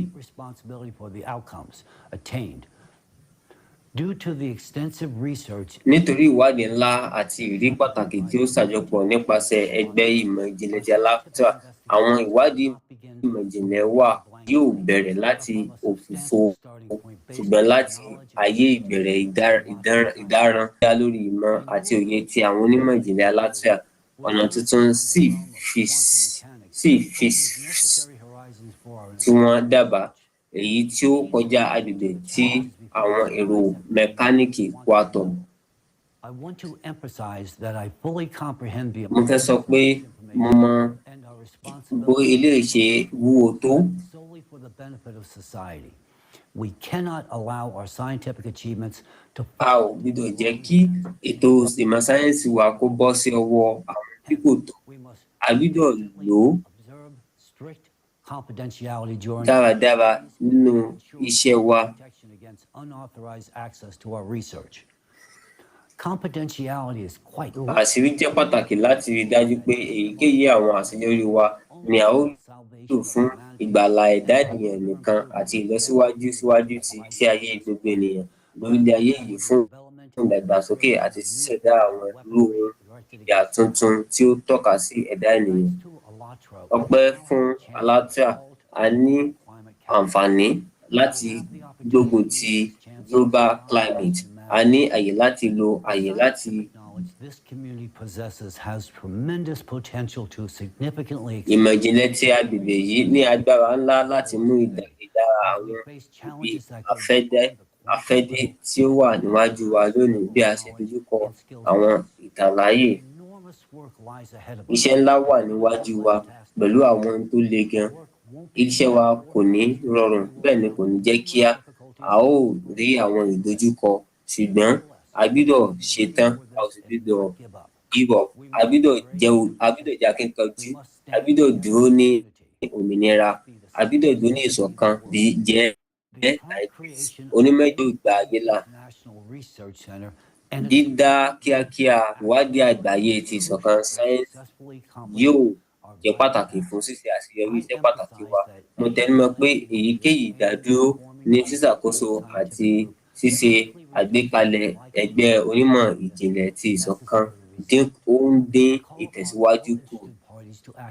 Mo pe gbogbo àwọn tí ọ̀rọ̀ náà kàn pé kí wọ́n gbà pé gbogbo ohun tí a nílò láti jẹ́ yìí ó jẹ́ ṣíṣe. Ẹ̀yin ẹlẹgbẹ́ mi ọ̀rẹ́, lónìí èmi Egon Cholakian bá ọ sọ̀rọ̀ pẹ̀lú ìpè tí ó ṣe pàtàkì jùlọ àti ìyára nínú ìtàn àkọọ́lẹ̀ ènìyàn. Mo fẹ́ láti kàn sí gbogbo àwọn onímọ̀ ìjìnlẹ̀ sáyẹ́ǹsì ti àgbáyé, àwọn tí ó lè ṣe ìyàtọ̀ òtítọ́ sí èké, àwọn tí ó lóye ohun tí ń ṣẹlẹ̀ sí ayé wa, àwọn tí ó mọ̀ nípa ìrọ̀kẹ́kẹ́ gidi ti ìparun ojú ọjọ́, síbẹ̀síbẹ̀ tún rí àwọn ìrètí fún ọjọ́ iwájú ti ẹ̀dá ènìyàn. Mo sọ̀rọ̀ sí àwọn tí ó ti ya ìgbésí ayé wọn sí ìmọ̀ ìjìnlẹ̀ àti àdáṣe àti àwọn tí kò bẹ̀rù láti wá òtítọ́. Mo bẹ̀ ọ́ láti ṣọ̀kan nítorí fífipamọ́ ọjọ́ iwájú gbogbo ẹ̀dá ènìyàn, ẹ̀mí rẹ àti ẹ̀mí àwọn ọmọ àti àwọn ọmọ rẹ. Àwọn ìyípadà tí ó wáyé àárín ti ayé wa jẹ́ òtítọ́ tí kò ní irọ́. Àìsí ìdásí àpapọ̀ wa yóò dáadáa yọrí sí ẹ̀dá ènìyàn sí ìparun rẹ̀. Lónìí, àwọn nìkan tí ó ní agbára láti dábàá ojútùú kan lè yanjú sí ipò àjálù yìí ni àwọn onímọ̀ ìjìnlẹ̀.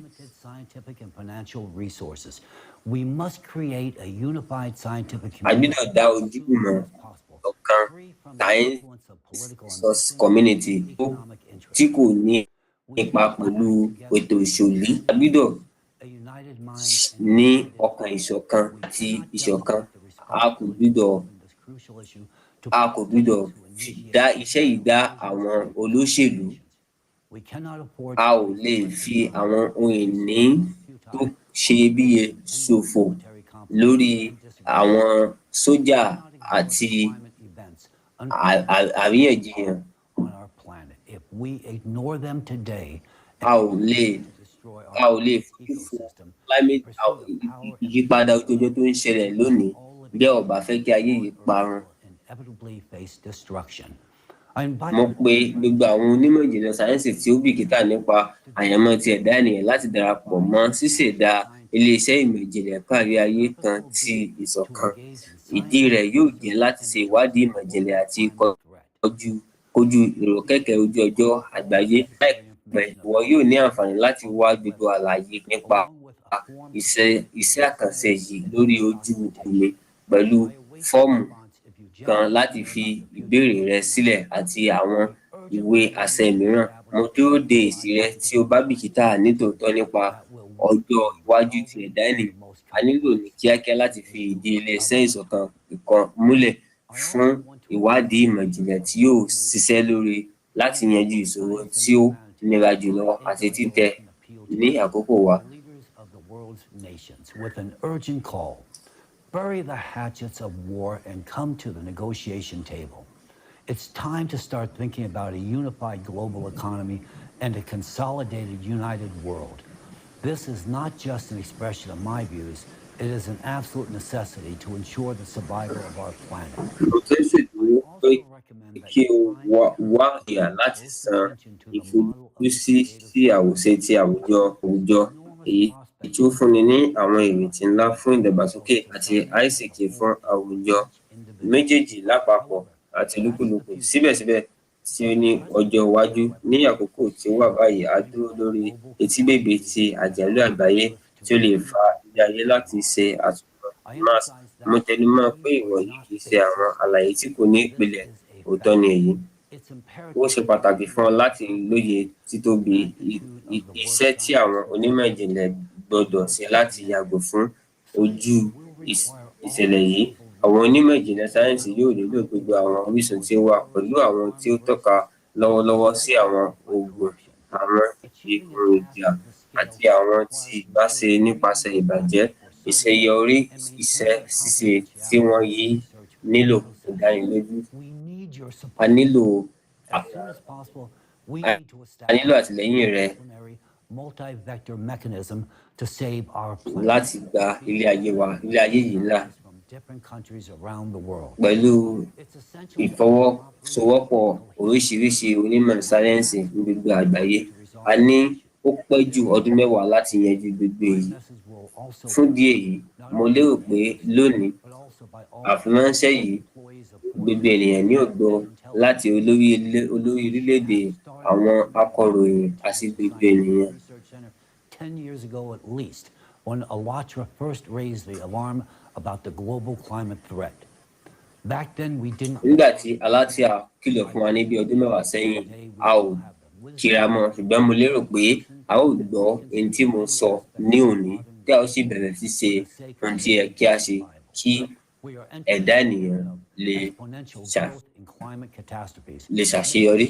À ń wọlé sí àkókò ìdàgbàsókè jù ní àwọn àjálù ojú ọjọ́, tí ṣe ìbẹ̀rẹ̀ tí ìdásílẹ̀ iṣẹ́ ìgbàlà àgbáyé ti ìṣọ̀kan ní ìyára àti pàtàkì ní lọ́wọ́lọ́wọ́. Àkókò nìyí láti so àwọn onímọ̀ sáyẹ́ǹsì pọ̀ fún èyí. Àkókò ti dé láti ṣí àwọn ààlà fún gbígbé tí kò ní ìyàwó àti àwọn ìlú. Lílọ ojú ọjọ́ jẹ́ ìlànà àdáyébá tí yóò pọ̀ sí nìkan ní àwọn ọdún tó ń bọ̀, àti ṣíṣẹ̀dá àwọn ibùgbé pàtàkì fún wọn ṣe pàtàkì. Ó tó àkókò láti yí àwọn apá aṣọ wa sókè kí a bẹ̀rẹ̀ sí ṣiṣẹ́ láti gba ẹ̀dá ènìyàn là kúkú.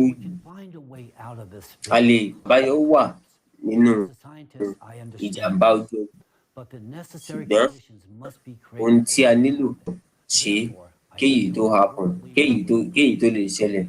Fún ìdí èyí, mo bẹ̀ gbogbo àwọn ènìyàn pé kí a dá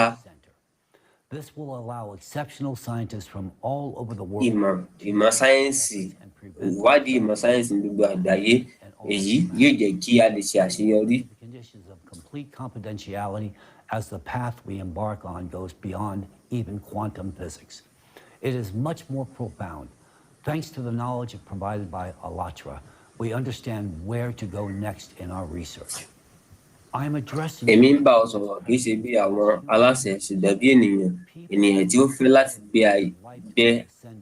ayé yìí fún àwọn ọmọ wọn, àwọn ènìyàn tí ó fẹ́ láti rí ilé ayé yìí tẹ̀síwájú, ènìyàn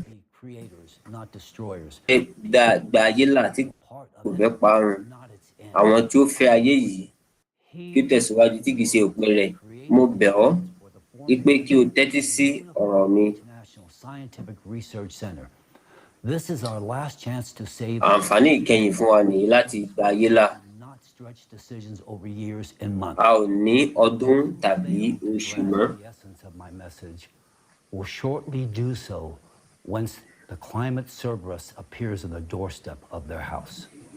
Àwọn tí kò tí ohun tí mò ń sọ lẹ́yìn náà yóò mọ àṣìṣe wọn láìpẹ́. Síbẹ̀síbẹ̀ wọn, pẹ̀lú àwọn olólùfẹ́ wọn, yóò ru àbájáde ti àṣìṣe apànìyàn yìí. Tí a bá pàdánù àwọn ọdún tí ń bọ̀, a yóò pàdánù ọjọ́ iwájú ti ayé yìí, èyí tí ó túmọ̀ sí ìgbésí ayé tí olúkúlùkù àti gbogbo yín.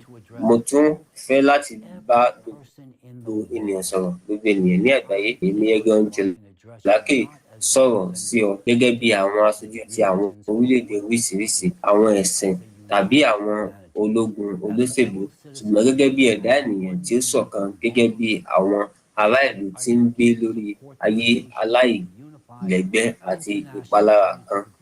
Mo rọ̀ ọ́ láti ṣe àtìlẹ́yìn ẹ̀dá àti iléeṣẹ́ ìwádìí ìmọ̀-ìjìnlẹ̀ kárí ayé kan tí ìṣọ̀kan àti láti ṣe àtìlẹ́yìn fún àwọn olùdarí ti àwọn orílẹ̀-èdè rẹ̀ ní àtìlẹ́yìn ìpilẹ̀ṣẹ̀ kárí ayé yìí. Èyí kì í ṣe àkànṣe kan, ó jẹ́ ojúṣe tí a pín àti ayé wa fún ìwàláàyè. A ò lè fi àkókò ṣòfò lórí ìforígbárí, àríyànjiyàn àti ìyapa.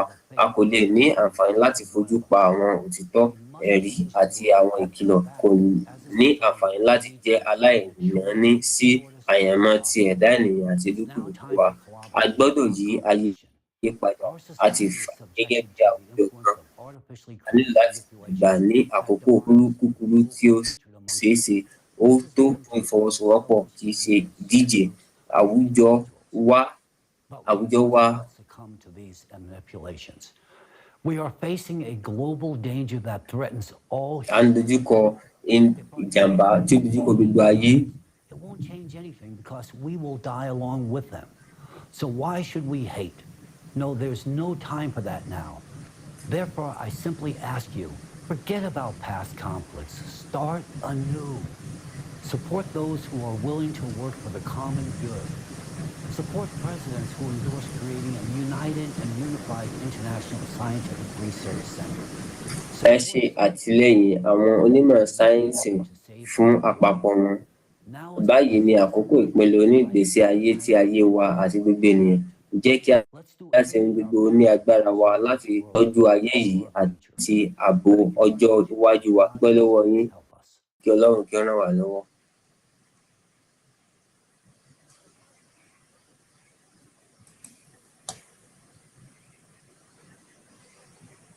My name is Egon Cholakian.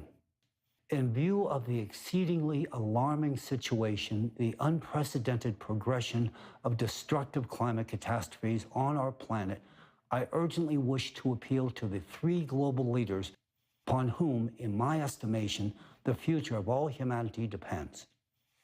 I address myself to the President of the United States of America, Mr. Joe Biden, the Chairman of the People's Republic of China, Mr. Xi Jinping, and the President of the Russian Federation, Mr. Vladimir Putin. I address you, the three prominent leaders of our time, publicly and openly, for your voices are pivotal to shaping the current global agenda. If you can hear and comprehend the magnitude of the climate peril confronting humankind today, the entire international community will become aware of this problem, thereby affording us a chance to overcome this impending catastrophe. This is genuinely a critical and momentous juncture in our history. The fate of every inhabitant of Earth now hinges on your political will.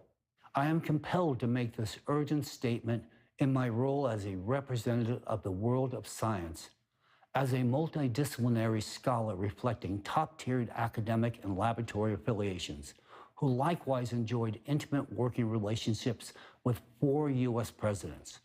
For many years, I concerned myself with the impact of climate change upon national security. Distinguished leaders of the world, Mr. Biden, Mr. Xi Jinping, and Mr. Putin, today I implore you to urgently redirect your utmost attention to the deadly climate threat that our planet and all humankind are now confronting at this very moment. Let me be very clear. I am not referring to greenhouse gases or CO2 emissions. I am addressing a far more severe factor causing anomalous changes in all layers of the Earth. This factor remains inadequately explored and necessitates immediate, exhaustive investigation by the scientific community. Let me elucidate the key aspects of the issue to foster a deeper understanding. The cause behind the escalating climate changes today is an external cosmic impact destabilizing the Earth's core. This is exacerbated by the ocean's loss of thermal conductivity function, leading to its inability to cool the magma. Consequently, endogenous energy accumulates within the Earth's depths. Take a look at two critical parameters. The first chart shows trends in the amount of heat stored in the world's oceans. And the second chart shows annual divergence of global ocean surface temperature. In both cases, there is a definite upward trend visible in the data. These disruptions in the balance of the planet's operation result in a rapid increase in both the number and intensity of extreme atmospheric events, including hurricanes, typhoons, tornadoes, and anomalous precipitation, leading to floods. This perturbation also extends to geodynamic catastrophes, such as earthquakes, volcanic eruptions, etc.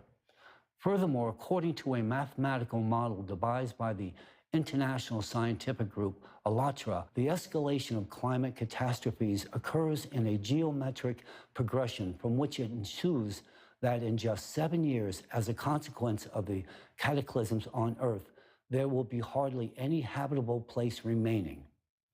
I have verified their calculations in this mathematical model and have every reason to assert its accuracy and precision. I wish to underscore that I have been involved in developing methodologies for analyzing the veracity of information which have been employed by the Office of the Director of National Intelligence, CIA, and other U.S. and foreign intelligence agencies. Therefore, I possess a level of competency sufficient to assert that the progression of increasing strength and frequency of cataclysms proposed by ALLATRA is, in fact, accurate. It indicates the most perilous situation, the rapid intensification of the power of cataclysms in the coming years, and an impending climatic collapse. To corroborate this inference, scientists are encouraged to conduct their own elementary calculation right now.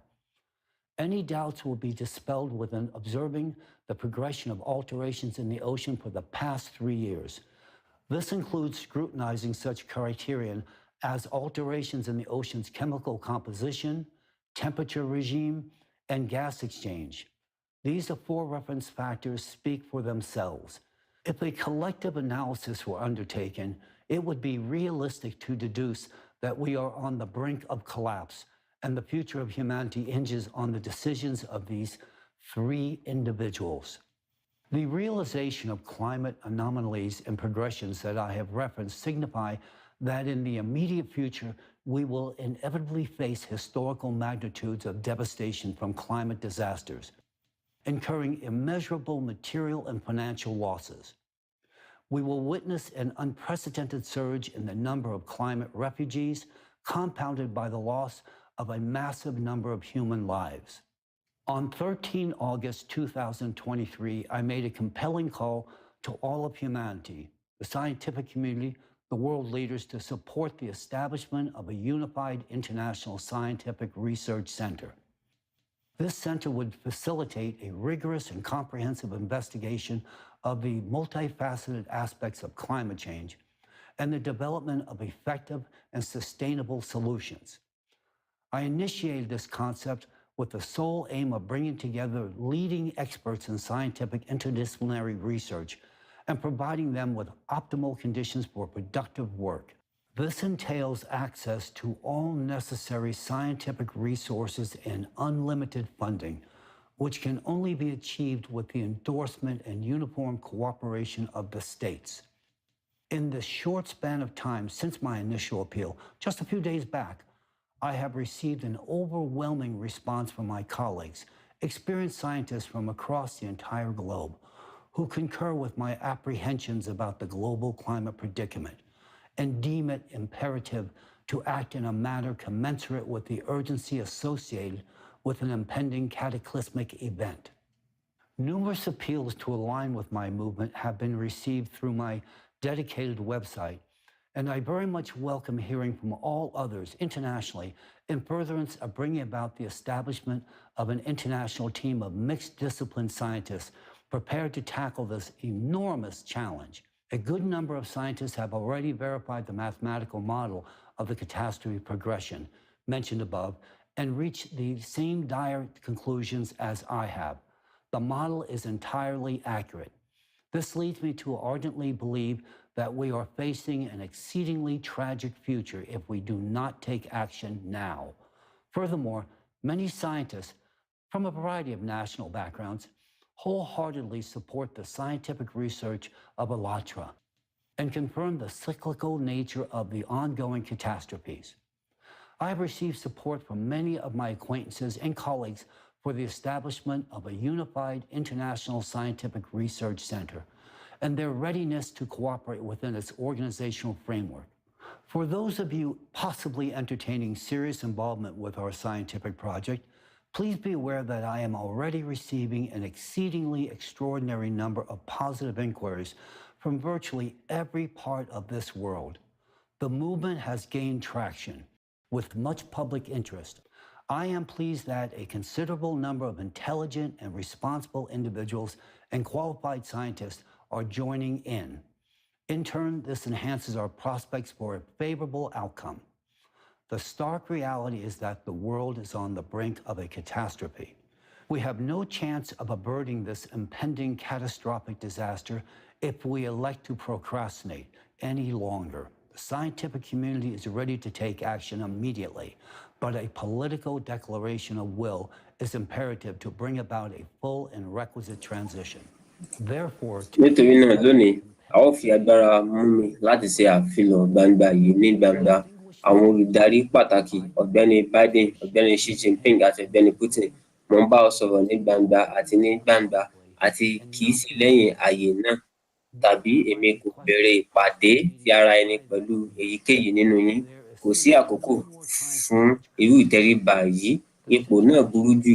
Èyí jẹ́ ọ̀rọ̀ ààbò tí ó ga jùlọ àti ọ̀rọ̀ kan èyí tí ní gbogbo àwọn ọ̀nà kan gbogbo orílẹ̀-èdè àti gbogbo ọmọ ìlú lọ́kàn. Èyí jẹ́ ọ̀rọ̀ kan èyí tí àbájáde rẹ̀ wà yóò ní ọwọ́ ẹ̀yìn. Ẹ̀yin mẹ́ta nínú rẹ̀ ni pé mo jẹ́wọ́ pé láti gbé ìgbìgbó ti àwọn ìfiyèsí mi tí a sọ. Ọ̀kan yẹ kí ó kọ́kọ́ ní ìpìlẹ̀. Ó yẹ kí ènìyàn kọ́kọ́ ní ìpìlẹ̀ ìjìnlẹ̀ tó péye. Àwọn ibùgbé kì í ṣe déédéé bẹ̀rẹ̀ fún tàbí nípasẹ̀ àwọn olùdarí àgbáyé. Nítorí náà òye ni mo ní yẹ kí ó ṣe àtìlẹ́yìn àkíyèsí rẹ̀ láti gbé ìgbésẹ̀ lórí ohun tó ṣe kókó yìí. Your political determination is the instrument for the survival of all. Ohun tí ẹ bá ṣe ní ìṣèlú yín yóò jẹ́ àbájáde gbogbo ènìyàn pátápátá ní ìlọsíwájú. Ó ṣe pàtàkì láti gbé ìgbésẹ̀ lórí nípasẹ̀ tó wà ní ìṣèjọba yín. Iwájú àti iléeṣẹ́ ó jẹ́ dandan láti ṣe àgbékalẹ̀ iléeṣẹ́ ìmọ̀ ìjìnlẹ̀ kárí ayé ìṣọ̀kan kan láti mú papọ̀ àwọn ọkàn tí ìmọ̀ ìjìnlẹ̀ tí ó dára jùlọ láti káàkiri àgbáyé láti kojú ọ̀ràn ìṣubú ojú ọjọ́ fún iṣẹ́ ṣíṣe tí ó múnádóko. Iléeṣẹ́ yìí gbọ́dọ̀ ní ìpèsè pẹ̀lú ìráàyè sí gbogbo àwọn ohun èlò pàtàkì, àwọn sátáláìtì, àwọn àkíyèsí àti àwọn ibùdó ìwádìí ní gbogbo àgbáyé. This magnitude will require the dedicated commitments from all laboratories, research centers, colliders, and the like that exist today. A yóò nílò láti gbà nígbà gbogbo àti ìtúpalẹ̀ dátà láti gbogbo ayé àti gbogbo ìpele rẹ̀ tí ó wà láti inú àárín sí agbègbè ayé. Ọ̀nà yìí nìkan la fi lè dí ìparun yìí lọ́wọ́. Ní ọ̀nà kejì, ó jẹ́ dandan láti lẹ́sẹ̀kẹsẹ̀ dáwọ́ dúró gbogbo àwọn ogun, àwọn ìjà ológun, àwọn àríyànjiyàn àti àwọn àríyànjiyàn ti geopolitical. Ó ṣe pàtàkì láti dá ìparun àti pínpínká ayé dúró. Gbogbo wa dojúkọ ọ̀tá tí ó wọ́pọ̀ lónìí tí ó halẹ̀ mọ́ gbogbo àwọn orílẹ̀-èdè ojú ọjọ́. Mo bẹ̀bẹ̀ lọ́wọ́ Mr. Biden, Jinping àti Putin. Mo bẹ̀bẹ̀ fún olúkúlùkù yín láti gbọ́ ẹ̀bẹ̀ mi. Na ọwọ́ rẹ sí ara rẹ, ẹ nawọ́ sí ara yín kí ẹ péjọ gẹ́gẹ́ bí ọ̀kan ní ipò yín gẹ́gẹ́ bí olùdarí ayé ni ẹ lọ ṣe èyí tí a nílò yìí. A ò nílò kí o jókòó tábìlì kan. Mo béèrè lọ́wọ́ yín ní kíákíá láti bẹ̀rẹ̀ ìpàdé kíákíá tí ó gbọ́dọ̀ ti gbogbo àwọn olùdarí ìpínlẹ̀ lórí pẹpẹ èyíkéyìí tí ó pinnu pé ó yẹ, bóyá UN tàbí ayé èyíkéyìí mìíràn. Èmi àti àwọn ẹgbẹ́ mi láti orílẹ̀-èdè ayé ṣetán láti fún yín ní ọ̀rọ̀ ìmọ̀ òtítọ́ èyí tí ẹ̀yin náà yóò rí pé òtítọ́ ni, láti mọ ohun tí ó dúró dè wá lọ́jọ́ iwájú. My colleague scientists concur on the high exigency of rapidly organizing a summit of the leaders of the countries. Our survival. Ìwàláyé wa báyìí dá lórí àwọn mẹ́ta yìí. Bí ẹ bá tètè gbọ́ ẹ̀bẹ̀ mi, kíákíá náà ni a ó tètè gbé ìgbésẹ̀ tí ó yẹ kí àwọn ènìyàn lè dá ènìyàn kí ó lè gbégbé ayé àlàáfíà. Nísinsìnyí, mo wà lórí Biden, Xi Jinping, Putin. Mo bẹ̀ yín láti tẹ́tí sí mi. Lákòókò tí a wà ní pínpín, a kò ní agbára pátápátá lòdì sí àwọn àjálù tí ó fẹ́ láti ṣẹlẹ̀ sí gbogbo wa. Àwọn ìrírí àìpẹ́ gẹ́gẹ́ bí ìnà àìròtẹ́lẹ̀ ní Hawaii àti àwọn ìṣàn omi ìtàn ní ìlú China ní ìbànújẹ́ jẹ́rìí sí èyí. Èmi tìkára mi ti gba àwọn àkọọ́lẹ̀ ẹlẹ́rìí láti Lahaina, Hawaii, pẹ̀lú ìtàn àkọsílẹ̀ kan tí iná run pátápátá. Ohun tí wọ́n faradà jẹ́ ẹ̀rù. Ní Hawaii, àwọn ènìyàn ní ìdẹkùn ní àlá burú pé ọ̀pọ̀lọpọ̀ ẹ̀mí ló pàdánù nítorí a kò pèsè ìrànwọ́ lásìkò. Àwọn igbá jóná, àwọn ìlú jóná, àwọn èèyàn sì jóná, àti pé lòdì sí àpáàdì ìfánà yìí, a kò ní nǹkan kan láti kojú. Ó jẹ́ àkíyèsí pé àwọn ọ̀ràn méjèèjì wáyé ní àwọn orílẹ̀-èdè olókìkí fún agbára ológun pàtàkì wọn. Ṣùgbọ́n kí ló dé tí agbára ológun yìí kò fi ara rẹ̀ hàn nígbà tí ìwúlò bá dìde láti gba àwọn ará ìlú tirẹ̀ là? Tí a bá dárí àwọn ológun láti gba ẹ̀dá ènìyàn là, tí a bá ní àwọn ohun èlò àti àwọn ọgbọ́n tó wúlò, ìrànlọ́wọ́ tí àkókò lè fà sí àwọn ènìyàn àti pé ọ̀pọ̀lọpọ̀ àwọn ẹ̀mí ènìyàn lè ní ìgbàlà. Tí ó bá jẹ́ pé àwọn onímọ̀ ìjìnlẹ̀ alátìrà ti gbọ́ràn ní ọdún 10 sẹ́yìn, púpọ̀ jùlọ ní báyìí, àti ohun tí yóò ṣẹlẹ̀ ní ọjọ́ iwájú lè ti yàgò. Síbẹ̀síbẹ̀, pé gbogbo jẹ́ tí ohun tí ó ti kọjá à ń gbé ní ìsinsìnyí, àwọn ìpinnu wa ní báyìí ṣe àpẹẹrẹ bóyá a ó ní ọjọ́ iwájú. Mr. Ọ̀gbẹ́ni Biden, Jinping, Ọ̀gbẹ́ni Putin, mo bá ọ sọ̀rọ̀ ní ìnà ti ipò pàtàkì tí ó jẹ́ àmójútó láti yí ìyípadà àgbáyé padà sí àgbáyé àti bí ó ṣe gbogbo àwọn ìgbìmọ̀ nínú ìṣọ̀kan. Ó wà nínú agbára yìí mẹ́tẹ̀ẹ̀ta láti ṣe ìtúnṣe ohun tí gbogbo ayé yóò máa sọ̀rọ̀ sí. Ilé ayé yìí ó kéré gan-an, ilé ayé yìí sì jẹ́ ohun ẹlẹgẹ́. Kò sí ohun tó fà á kí a máa gbé ogun sí ara wa mọ́.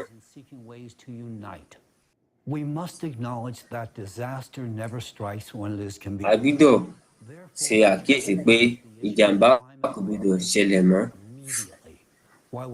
nígbà tí a sì ní àkókò láti ṣe ohun tí a lè ṣe. Àwọn ipò fún gbígbé àwọn ènìyàn sí àwọn agbègbè tuntun yẹ kí ó ti fi ìdí múlẹ̀ tẹ́lẹ̀, dá lórí ọ̀nà tiwantiwa láìsí ìpànìyàn, ṣùgbọ́n pẹ̀lú ìfẹ́ ọ̀fẹ́ ti àwọn ènìyàn kọ̀ọ̀kan. Àwọn ènìyàn gbọ́dọ̀ jẹ́ bí ènìyàn. Wọ́n gbọ́dọ̀ mọ̀ pé ilé ayé wọn pé ó níye, wọ́n sì ní ààbò, wípé wọ́n ó sì gba òmìnira. A nílò láti mọ̀ báyìí wípé kò ní sí ẹni tí yóò wà níwájú tàbẹ́yìn nínú ìṣẹ̀lẹ̀ yìí. Orílẹ̀-èdè ó yẹ kó ṣètò bí àwọn ènìyàn ṣe máa wọlé jáde láìsí òfin tó tó. Mo mọ̀ ní kíkún àti gbà pé irú ìṣípòpadà àìlópin bẹ pẹ̀lú ìbáraẹniṣepọ̀ tí kò ṣeéṣe tí àwọn ènìyàn láti oríṣiríṣi àṣà.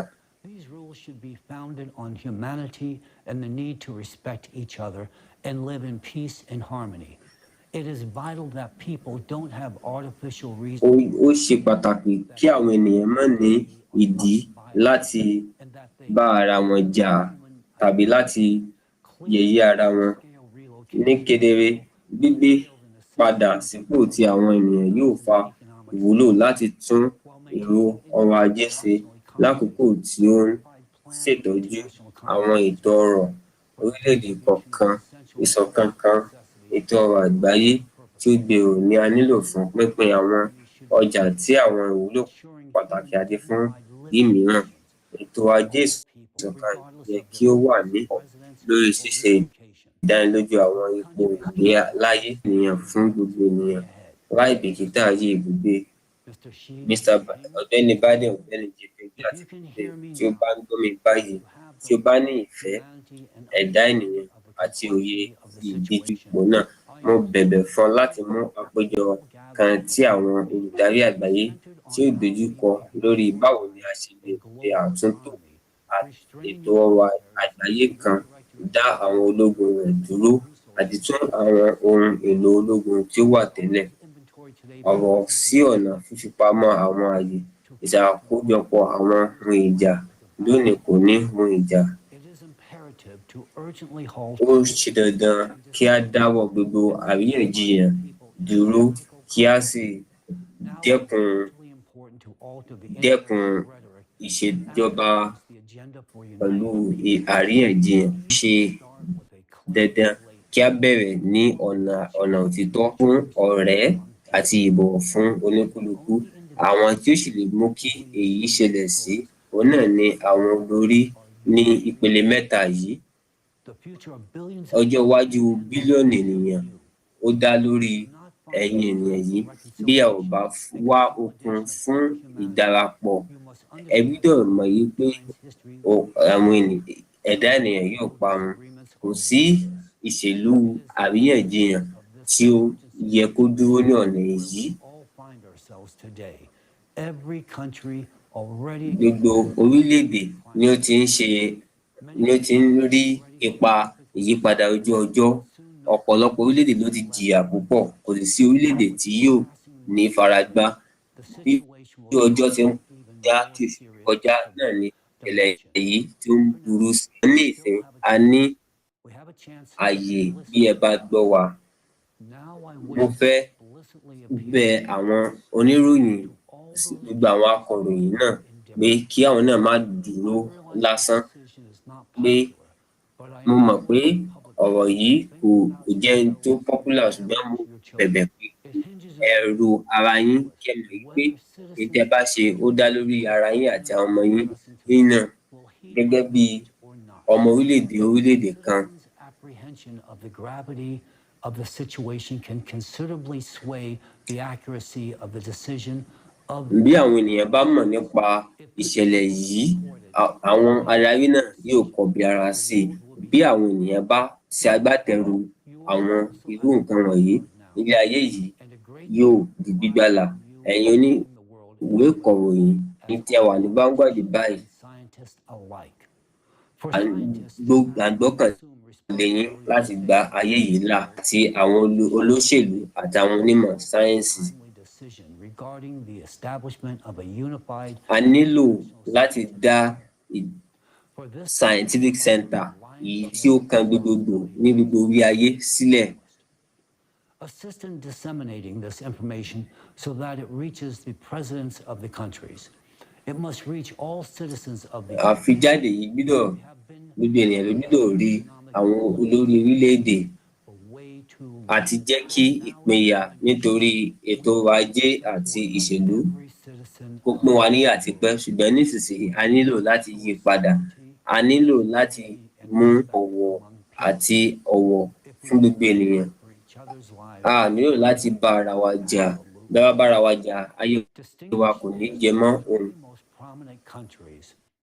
Ẹ̀yin olùdarí orílẹ̀-èdè Amẹ́ríkà, China àti Russia, Biden, Xi Jinping àti mo tún rọ̀ yín lójú gbogbo ẹgbẹẹgbẹ̀rún ènìyàn wípé kí ẹ jọ̀ọ́ kí a borí gbogbo orogún àti ìríyànjiyàn tá à ń ṣe. Fún ọ̀pọ̀lọpọ̀ ọdún láti bára wa jà, ṣùgbọ́n lákòókò yìí ó dára kí a ṣọ̀kan fún ọjọ́ iwájú tó dára fún gbogbo orílẹ̀-èdè ayé láti yege. Àkókò fún national security, ìbójútó orílẹ̀-èdè nìkan ó ti kọjá. Àkókò nìyí láti dáàbò bo gbogbo ayé yìí. A ní láti dáàbò bo òkun ìsàlẹ̀ ayé. Àkókò fún ayé ti wà ní pé bí a bá tẹ̀síwájú ní ìṣọ̀kan yìí tí a ti ń tì wá lẹ́yìn tipẹ́tipẹ́, ayé yìí yóò kọ̀ láti tẹ̀síwájú. A gbọ́dọ̀ ẹ jọ̀wọ́ ẹ jẹ́ kí gbogbo orílẹ̀-èdè àgbáyé kí wọ́n wá sí orí tábìlì kí wọ́n sì sọ̀rọ̀ kí wọ́n jẹ́ ọ̀kan wípé ojú ọjọ́ yí padà.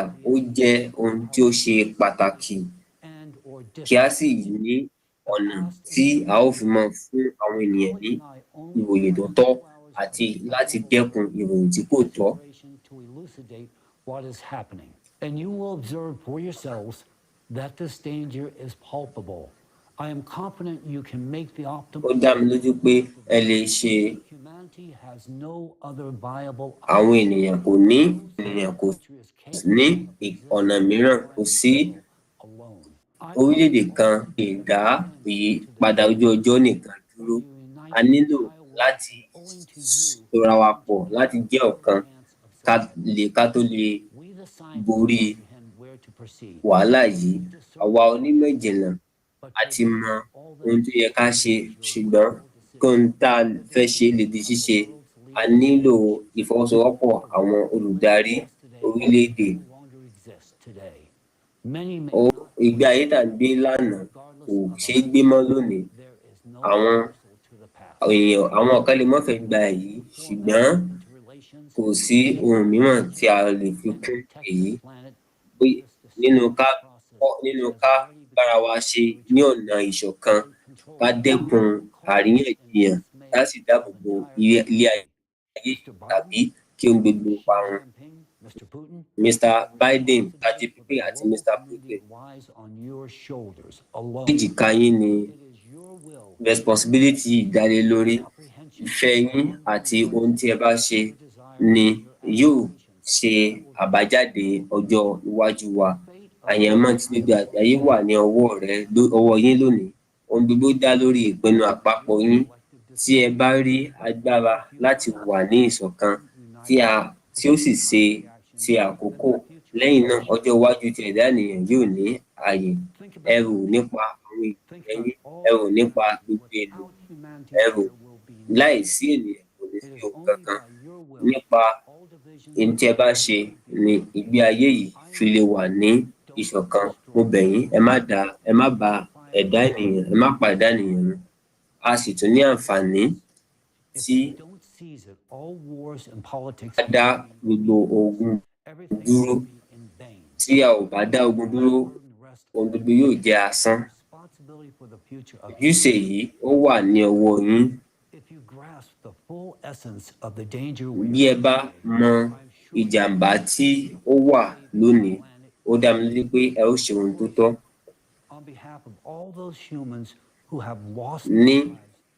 to the climate destruction we have brought about through our negligence. Fún gbogbo àwọn ènìyàn tí ó pàdánù ẹ̀mí wọn nítorí ìparun ojú ọjọ́ tí ó wà lónìí, àìbìkítà àti ojúkòkòrò wa, mo bẹ̀ ẹ̀kọ̀ọ̀kan yín kí ó ṣe ohun tí ẹ kó ṣe. Ẹ ṣé púpọ̀.